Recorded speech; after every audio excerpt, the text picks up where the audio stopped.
And welcome back with Scotty Ray and Candace on this early Monday morning as we welcome our special guest. And let's do a close-up of these old boys over here as they sit over here. We've got Aaron Pogue and also Ryan Brown. How are y'all today? Doing well. Thanks for having us. Almost slurred your name there for a second. That's all right. As we talk about things that are going on in the community, and she is your sister-in-law, am I not mistaken? Yeah, Lauren is my sister-in-law. What is going on? Because I was sitting here one night and I kept getting messages saying there's a helicopter in the Martin community up by Collinsville. What's going on? The road's blocked off. Yeah, Wednesday, not this past Wednesday, but the Wednesday before, about a week and a half ago, Lauren and my brother Jeremy were at the house, and Jeremy had just taken the girls to church to help cook, and he had come back home to pick up Lauren, and she was saying she didn't feel good, and they were sitting in the bedroom. She was going to take a nap, and then she sat up, and she said, "I think I'm having an aneurysm." And my brother is a flight paramedic with PHI out of Meridian, and I think he began to rub her shoulders or something or other, and then she said, "I think I'm about to pass out," and then she passed out. And he knew immediately that something was wrong, something was bad wrong, so he called his friends over at PHI, his co-workers, and said, "There's a problem, y'all need to get the helicopter out here."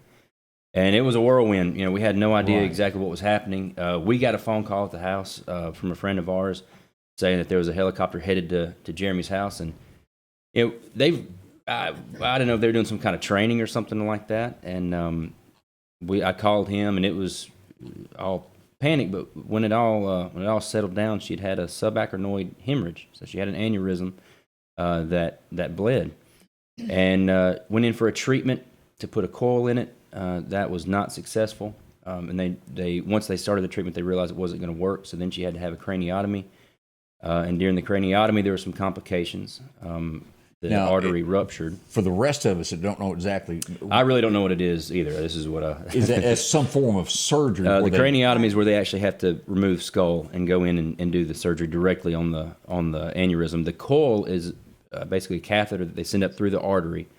When they get to the aneurysm, it's some type of filament. Again, I'm not a neurosurgeon, but it's a filament that clots the aneurysm, and then the blood just bypasses the aneurysm, and it's invasive, but not nearly as invasive as a craniotomy. Mm-hmm. So when they had the issues with the craniotomy, the vessel ruptured even more. The good news is that she's still here with us because it was most definitely life-threatening, but she's not here without residual complications. So she's right now at St. Dominic's, and she'll be going to therapy here in a couple of weeks. She's still in the ICU, has been for a week, and will be for the rest of this week. Now, how old is she? 35, something. 35, and this unexpected, but to say the least. Yep. Now, as we look at this, you don't realize what you go through. And I'm going to show a few pictures of who she is as you pull this up. This is Lauren, just like you and I, living a normal life, and then bam, something like this happens. And I want to switch to y'all. Y'all posted some pictures of her after she's been in the hospital. Mm-hmm. And I just want you to realize what these things can do to you. And this is just a quick video of them helping her up. This is the difference that a few days of your life can take. As you can see, she went from being absolutely normal to a horrifying situation that changed her life forever. Right. Well, that actually, as bad as that video looks, that's good. That is fantastic. Yeah. Once they did the second surgery, we couldn't get her, they couldn't get her to wake up. She was out for a couple of days, and there for a little while, it was just praying that she would wake up. And then once she woke up, it was actually me and my dad were on the way down. My brother Jeremy's he's staying in a camper down at by Ross Barnett. We were pulling the camper down there, and this was the following Saturday. About 4:00, we got the call that she had finally woke up, which was great. Right. Weight off, big time off the shoulders. And now there for a while, she had what's called a vasospasm afterwards. The vessel will constrict, the one that they worked on constricted, which is obviously a problem because you're not getting blood flow to the brain. She had a procedure done for that, and that's why she's in ICU for a couple of weeks after these things. It's not expected, but it's very likely that you'll have some type of vasospasm, possibly seizures after the procedure. So she had a vasospasm. They went in there and fixed it. And now she is finally able to use her voice. I think, what day was it, Ryan, that she...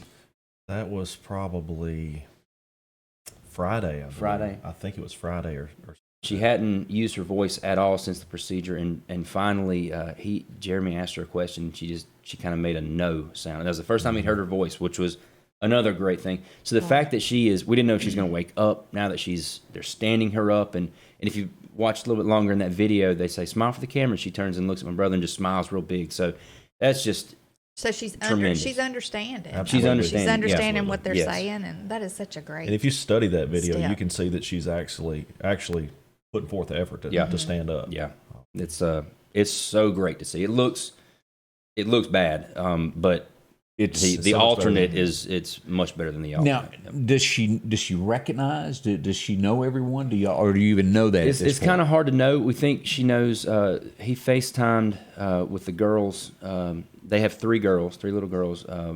Kennedy's in 6th grade. Landy Joe is in third or fourth grade, and then Brookley is in the 2nd grade, I think. Yeah, I think 2nd grade. But they FaceTimed, and she saw, and at first she smiled, but then it looked like she got upset. So we think that there was a recognition there that she was happy to see them, but then sad that she wasn't with them. And then she's joked around with him a little bit. When I say joked around, not like we're doing here, but joked around with her, asking her, "Do you want me to scoot you up in the bed?" And she kind of let out a no or something along those lines. And he said, "Well, excuse me." And then she kind of chuckled and kind of shrugged her shoulders. So she's playing around and like that. But when you go to ask her, the whole squeeze my hand twice for yes, once for no, it's real delayed. So, we don't know how much it's just taken her a while to respond to these questions. And if you shoot out 4 or 5 questions real quick and she can't keep up with those responses, it could look like, she can't respond. But then again, it's just slow down a little bit and let me get my answers out, But we think she definitely recognizes Jeremy. She smiles. Of course, we can't, Ryan and I can't go in there and see her and won't be able to for a while. It's mainly just Jeremy and then her parents and my parents take a turn every now and then to go see her. So you don't really know, where all that is, but it is encouraging that she's smiling for the camera, when she's trying to stand up, and we're just prayerful is the word. Hopeful is a good word, but we are in prayer and we're just trusting in the Lord that she's going to come out of this 100%. And as you look over to the right of our screen here of all the prayers that people are saying there, let's pull this up because there's 3 to 4, maybe even more fundraisers that are going on. Yeah, there's a lot going on. Because you until you're in this situation and you're out of town, you're not in your hometown, just eating, the expenses of being there, a hotel room to go back and forth, be able to take a shower, taking care of someone, anything helps. And here's a couple. Let's start with these, and then we'll go to the next one there. And Ryan, I know that you've been helpful in putting some of this stuff together. Well, I've been on the backside of it for sure. There's a lot of people that putting boots on the ground, working hard, getting things together. Like you see there, Bo Land's putting together an auction on March 26th following the Martin Day event. It'll be at 6 o'clock that night. They are taking donations. You can set up a time to drop off items. We're calling the number there, 601-917-5263. That'll be at Martin Fire Station on the 26th. That'll be a good event. Right. Bo Land with that auction call. It'll be great. Yeah. And then also, you've got several businesses that have donated for a raffle here. Yeah, we've got the Back Porch, Al's Garden Gift, and Mike Rice Auctions in the Rock House. They've done $150 each. So that's a $600 raffle that they're going to, and you can pick up tickets. I know you can get them at Al's, the Back Porch, and the Rock House, and they're all located real close together. They're on Highway 19, right, by the old Midway Mart or Pursuit Church. And you can call Mike Rice if you need to, if you want to get some tickets from him, and that's 601-938-RICE, which you can see all this on the flyer. And all these, you can find all these raffles and events we've got going. They've set up a Facebook page, and it's Praying for the Pogues, and it's got the information for all of that. I'm doing a little, it's nothing to the scale of what those guys are doing, but I'm doing a little raffle. I make knives just as a hobby. but you can go and buy a ticket and win a custom knife. I think we'll have a couple. If everything goes right, I'll have a couple more knives that we're going to do like a silent auction on. And just every dime counts. This is going to be expensive when it's all said and done, incredibly expensive. And it's not over. You know, when she's out of the ICU, she'll be in a regular hospital room for a while, and then she'll be a few weeks staying in Jackson for physical therapy. So it's going to be tremendous. And I had the night that she woke up when we headed up there and dropped the camper off at the campgrounds. We went and ate with Jeremy, and to say emotionally drained is an understatement. I can't, he does this for a living. Right, this is what he sees this all the time. But when it's at home, it's 100% different. And that's one thing he said. He said, I'm on the helicopter.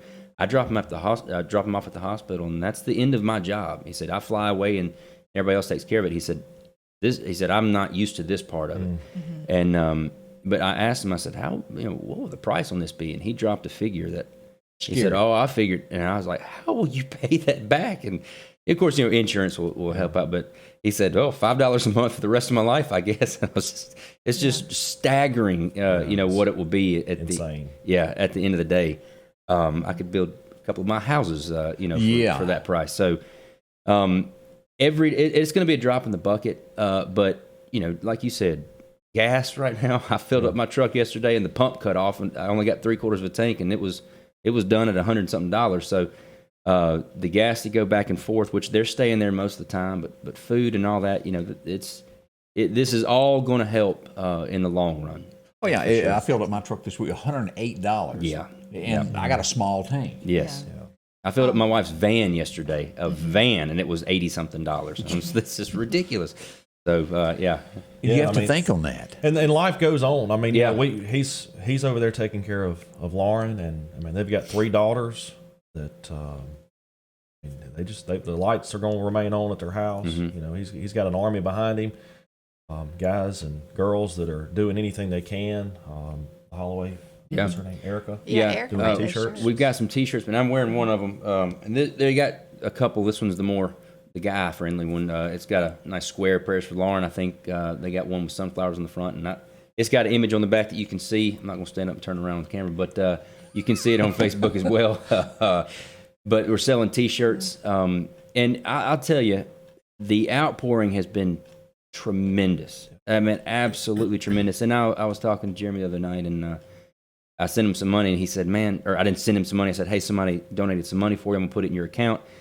And he said something along the lines of, good grief. I said, what? He said, to get all this, he said, I'm not good at receiving all this. Mm-hmm. But the thing is Jeremy and Lauren have been servants in the community for as long as I've known Lauren. And Jeremy, his only job that he's ever had, he worked with Meridian Fire Department for years. Then he went up, was working with on the ambulance for the Choctaw Metro, or not Choctaw Metro, but Choctaw Ambulance Services there. Now he's with PHI. He's been the chief out at Martin Fire Department for probably 10 years. 10 years or so, and served for years before that. They're heavily involved with Love Out Loud in Meridian. Every time we have that every year, they do go to Atlanta for the Operation Christmas Child every Christmas, and heavily involved in serving others. And I told him the other night, I said, you're just reaping what you've sown. And he said, he said, I feel weird, receiving. I said, just shut up and receive, man. It's okay. And with these things, eventually all the donations will cool down a bit. And all this whirlwind of all this going on will settle a little bit. But like I say, the lights continue to go. And once this is not all new to us, it's still maybe going, for them. So this all helps big time. And, it's great to see. It's great to see people that I have not spoken to in years calling me and saying, hey, heard about this, praying for y'all, and we'd like to help out in any way we can. It has been this little goofy thing I'm doing with a knife. It's just a hobby that I do. And I was like, hey, maybe we'll get a couple $100. It has been just crazy. I'm having trouble keeping up with all the donations. I told somebody, they said, hey, we'd like to join in on the raffle. I said, hey, I can't take anything else. I'm barely keeping my head above water, keeping up with all who sent money in. Thank you. So I've literally had to say, hey guys, I can't accept any more, not donations, but people trying to add to the raffle. It's been fantastic to see. Hold it where it is. Friday. Yes. Do some more with that. Friday about doing another one. Really? I said, well, we probably need to wait till after the night was over with. So Yeah. It's such a blessing that people have come together like this, Oh, yeah, and being it is. involved in a community that people are that close that they can come together, and even people who don't even know you or stepping in to help. Right. But although there's limitations right now physically, we all know there's no limitation to God's ability Nope. to heal. Absolutely. So we're gonna keep praying, continue to pray, and continue to help in any kind of way. So, What's so amazing about what you just said? Jeremy wasn't supposed to be home that night. He was supposed to be working. He just happened to be able to. He called Lauren and said, "Hey, I don't have to work tonight." And I don't know if he was covering for someone else's shift or what the deal was, because he never misses work. But he ended up not having to go to work, so he got the girls, took them to the church to help the ladies cook. We have supper on Wednesday nights at the church, and he took the girls up there, and he was going to stay there and just help. And then he said, I will come home. And the fact that he wasn't supposed to be home, and then he was supposed to be at the church, but he still came home. He knew exactly what the problem was as soon as it happened. He works for PHI, so he didn't have to call 911. He just called his buddies and said, bring the helicopter. I told him, I said, the Lord's been working just steady. I said, let's just keep the momentum going. That she's with us, and it all has worked out so far. Otherwise, if he wouldn't have been home, it could have been a very, very different end of this story that we're having so far. I had the conversation with your parents last week, how God orchestrated so much of this back when Jeremy was working at the fire department. He was a firefighter's fireman. I mean, he was salty. Yeah. But he decided he wanted to transition into EMS and go into life care. So it's just been amazing. I think he told me it was 7 minutes from the time of his phone call to the time she was loaded on the helicopter headed towards Jackson in 55 And if that minutes. had been any other time, it could have changed the outcome of this. It would have been a so. delay. As far out as they live, it would have taken an ambulance probably 20 minutes or greater minimum. So. Yeah, depending upon traffic, it Right. does make a big It's just a difference long ways out there. But we've got more coming up. We'll find out more from the guys here this morning, how you can help, addresses and places to call. We'll go over all that here in just a moment and find out more with that just right around the corner. So don't go anywhere. We'll find out about that.